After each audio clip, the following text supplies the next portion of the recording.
So, if you haven't had the chance to check out our tube amplifier shootout comparing 4 bad to the bone tube amplifiers, including this powerhouse of an amplifier, do yourself a favor and dive in with both feet, as that will serve as the perfect companion to this review.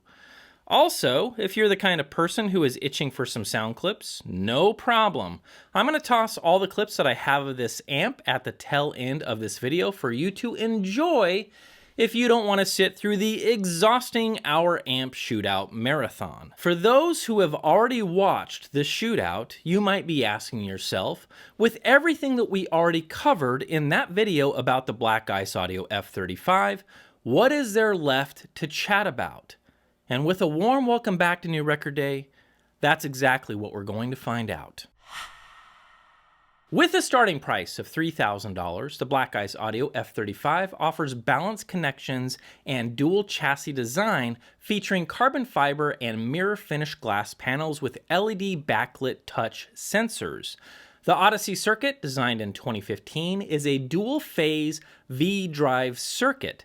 With EL34 power tubes, it pumps out 60 watts of tube magic while using the exact biasing VU meter. Changing over to the 6550 KT power tubes, the F35 becomes 75 watts of dynamic force or 82 watts of KT150 power. Now, when it gets late, the fun doesn't stop. Just press the headphone button and plug in your headphone without losing the tube quality sound. On the back panel, the F35 offers 2 balanced or single-ended inputs and 2 additional single-ended inputs. The amp offers left and right record outputs, along with a single subwoofer output. To the right of this bank, the F35 offers binding posts for 4 or 8 ohm speaker taps, power switch, and AC inlet. Included with this unit is a metal robust remote for controlling all parameters from the listening position, preamp power tubes, and of course a power cord.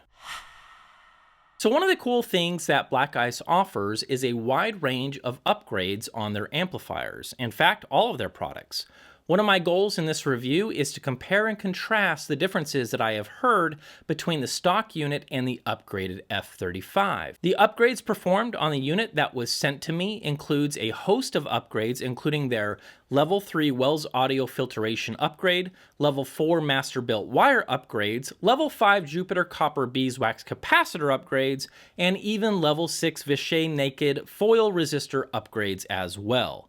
Now, I won't bore you with all the details here, and the price for the upgrades is really going to come down to what you want and what you end up doing, so please reach out to Black Ice for all of their options and they will cover it with you. The point being, and this is important, these upgrades can make a huge impact on how the amplifier sounds, and when we get to the listening impressions, you will see what I'm referring to. Trust me. It's not subtle, and it's certainly worth taking a serious look at depending on the direction that you would like to steer your audiophile ship. Now, as if that's not enough, Black Ice also partnered up with a dealer to get me some legit new old stock tubes for this amplifier, consisting of legit Mollard 12AX7s and a quartet of 1958 tongue soles made in America for all the heavy lifting. It is going to be very painful sending these tubes back, and I'd like to give a shout out to Silvio for being so kind and letting me play with these babies. Man, they sound amazing. Tube biasing the F35 is pretty straightforward. Included with the amp is a bias adjustment tool that allows you to adjust each power tube to the exact millivolt reading the amp wants to see for each power tube. With the flick of a switch on the top of the amplifier, you can move to each power tube and adjust as needed. Now, the F35 will ship with the tubes already biased, but knowing there are many variables with power from location to location, it is a good idea to double check the tubes after they are installed and warmed up for a solid 15 to 20 minutes. The stock F35 comes with 6550s, and after spending as much time as I have with it, that makes perfect sense to me, as the 6550s do seem to be the cleanest and most honest tube that I've heard with this amplifier. When it comes to What you can expect with this tube leading the charge is a sound that I would describe as both musical and engaging. From my listening position and perspective, the stock F35 sounds ballsy, robust, and powerful. With great authority, the F35 seems to grab woofers by their throats and throws deep bass around the room as if it was second nature. Checking out anything with deep, powerful bass was an absolute joy with the F35, and combined with open baffle speakers like the Sapphires or the X4s, I was able to get hard-hitting thump that I craved, combined with the quick and clean resolve that only dipole bass brings to the table. And now that I think about it, even on tracks without really deep bass like Matt Anderson's Coal Miner Blues, I kept taking note of this tension that kept me to the edge of my seat with the F35. Not only that, but the texture and tone that I heard in the bass was detailed and nuanced to the point where discerning one bass tone from another became very easy for me to do. At no point did I feel like this amp sounds thin, pushed, or even close to being held back. And time again, I just wanted to keep pushing the volume knob up more and more, as there seems to be no ceiling with this amplifier. Just great sounding music waiting to be discovered. This is where things get interesting. Swapping the stock F35 for the upgraded version, there is a very sizable difference in what I experienced. While the bottom and most of the mid-range sounds similar to me, it's the upper mid-range and top end where the difference between these amps are night and day. For one, a lot of the unleashed attack of cymbals and harder edges of all instruments are not only smooth, but I'd go as far as saying that what I hear can be likened to warm butter dripping off a biscuit. It's almost as if water has been rushing over sharp rocks for centuries and now all look, feel, and in this case sound as smooth can get. Now, as much as this all sounds promising, I need to remind myself that these type of attributes might come with the responsibility of pairing this amplifier with the right system. For those of you who have followed me for years, you're about to hear something that's going to shock you. Are you ready?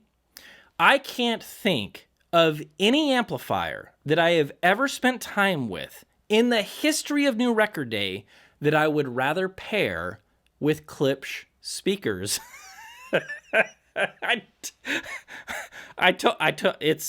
That's a lot. Like, seriously, that's a lot.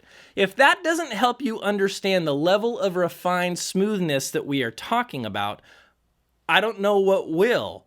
On the other hand, before you smash that checkout button based on what I just said, if your system is either balanced or swings in a warm direction, you might be signing up for warm milk and knitting with grandma while watching Matlock. I know that sounds extreme, but it's true. With many speakers that I've tried in-house that do offer a smooth or relaxed top end, I gotta be honest, I kind of entered the I'm feeling kind of sleepy here. There's really not a whole heck of a lot going on side of the audio spectrum, and it's my job to get this amp in the right home. So saying things like this is very important to me as a trusted reviewer. Being specific, there are indeed some tracks that I felt might be missing some presence and most of all attack when it comes to listening back on something like the Spatial X4s or even the Sapphires. In both cases, those speakers are pretty dang flat, and unlike some other exciting speakers that you guys might dig, I gotta be honest here. The stock F35 seems to be a better match, at least for me and my taste in music. Now, if you feel that you have a little bit more excitement on top than you care for, but you love other aspects about your speakers or system, well then, the checkout button is waiting for you with the upgraded F35, and I think you're gonna thank me with that purchase. As I mentioned before, Most of the bass and mid-range, or at least the heart of mid-range, sounds pretty much the same to me with both of the amplifiers, the stock and the upgraded version. With that being said, the stage is both deeper and wider with the upgraded F35, and I'm certain the plethora of NOS tubes sent along can't be hurting in this scenario. Holographic-like imagery is thrown around by this amp like candy being tossed at kids on Halloween. Being able to see each and every single instrument on stage is easy, and more important, no one sounds like two-dimensional cutouts. So yeah, with soundstage or a realistic three-dimensional performance, man, the F35, the upgraded F35, it's gonna be tough to beat. All right, so as we chat about my impressions with the next two different tubes, I'm not gonna bother chatting about the key differences between the stock and the upgraded version of the F35. There is no way in the world that changing these tubes will somehow change my thoughts about what I've already mentioned. That is to say, everything that I just said about the differences between these amps with the 6550s would be consistent with the EL34s and the KT88s. To the point, no matter what tubes that you put in the upgraded amp, it's going to sound smoother and offer all the same traits and feedback that I have already provided you. Norah Jones, Diana Krall, anything jazz, small ensembles, anything acoustic. Are you guys trekking with me? Toss in the EL34s and presto, just like that, you are in the club with that kind of a vibe. And while you're at it, enjoy a cigar and maybe some whiskey. While I'd make the argument that you will absolutely chop off some of the decay structure heard with the 6550s or even the KT88s and lose some bass slam, the 34s will most certainly do some magical things in the mid-band. As described by Black Ice as the perfect choice for the smoky club-like experience, I would agree that they hit the nail on the head. With the 34s, it's the old school, almost syrupy and traditional tube sound that you can expect. Knowing this amp can pivot from two extreme examples, one being the 6550 sound and the other being this sound, I gotta say, this will be a cool tube for a lot of you folks to try out, but I have a feeling that you will probably do the same thing that I do. With the 34s, it's probably going to be a tube that you're going to reach for on occasion, but won't be your go-to for the amplifier. My advice is to buy the 35 with 6550s or even KT88s, and maybe grab a set of these only if my description is of any interest at all. That is to say, while I appreciated the 34s in the amp, they aren't and would never be my daily driver.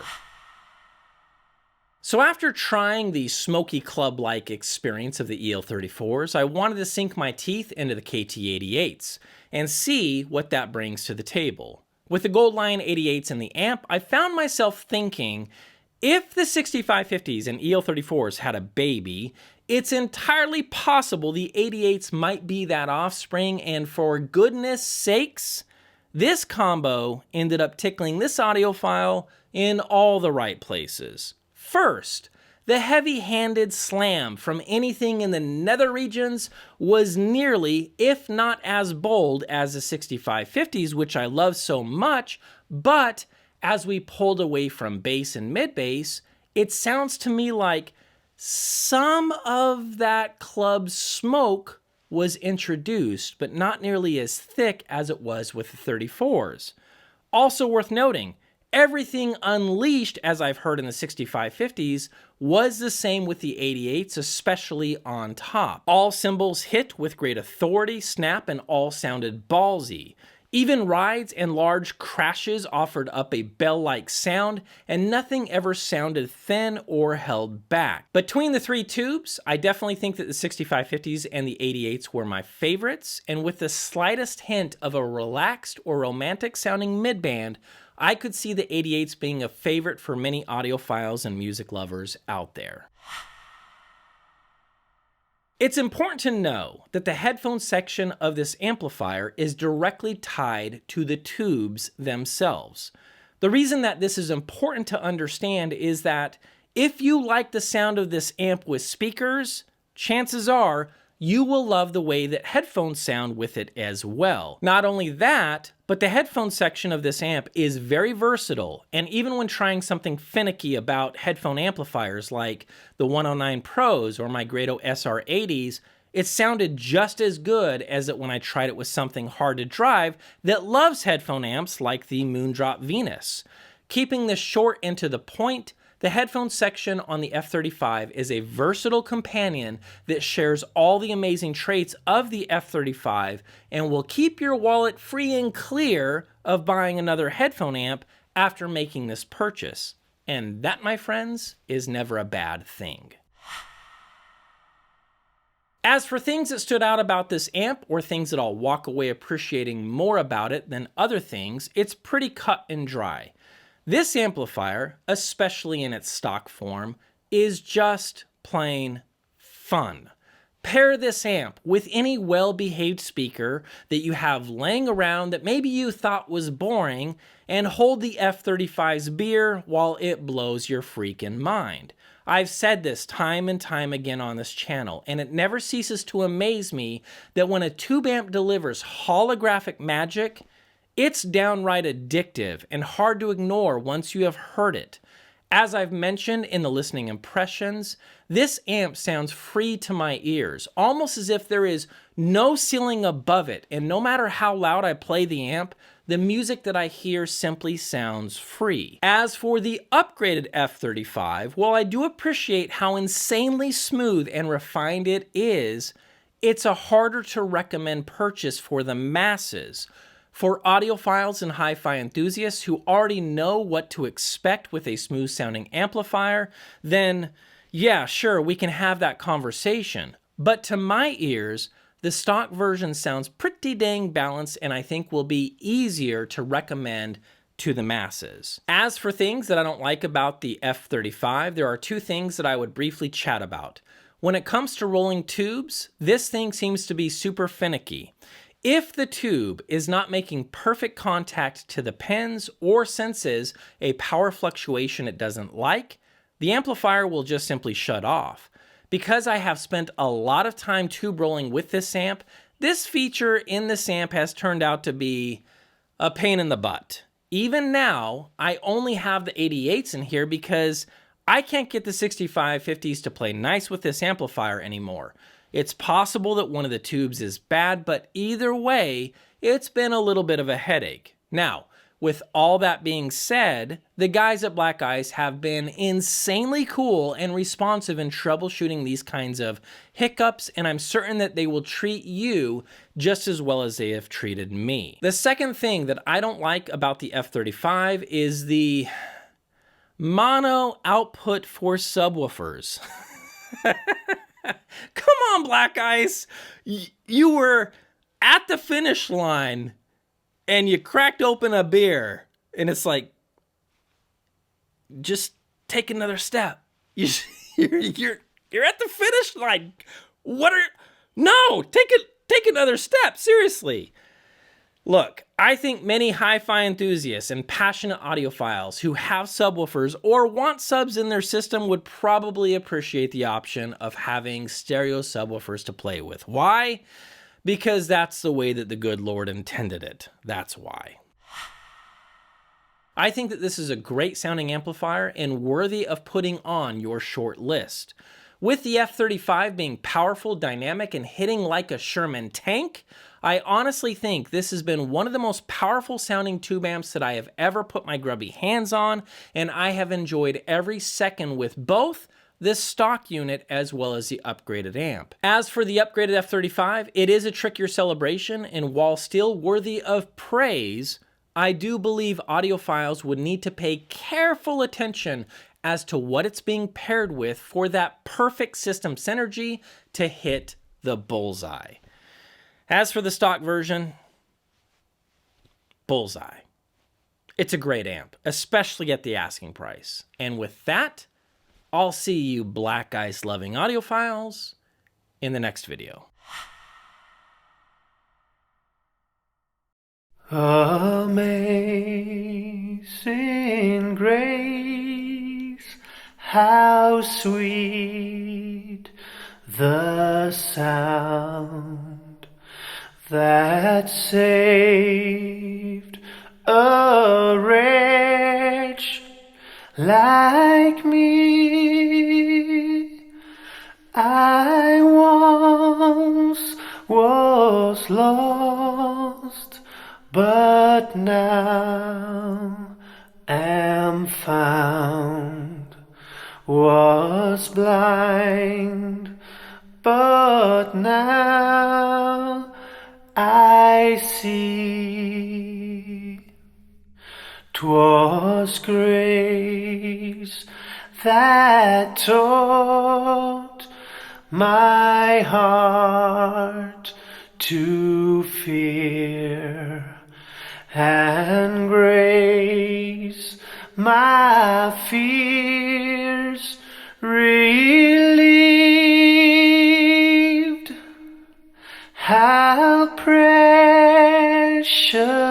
did that grace appear the hour I first believed.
There comes a time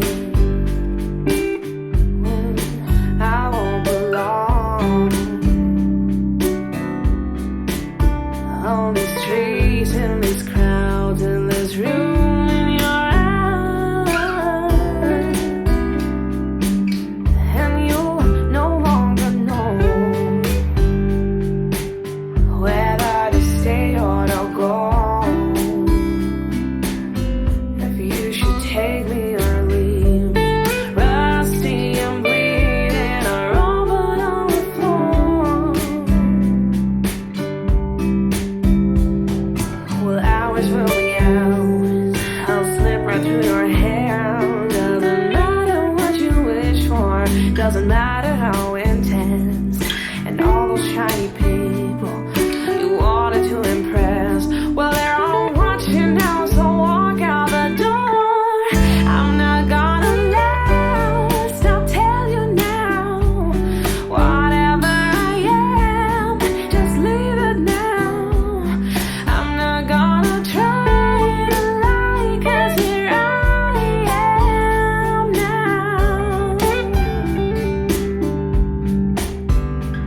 You said be careful what you say. Well, you're the one to talk. You never should have gone this far. I should have told you from the start. No point in playing along.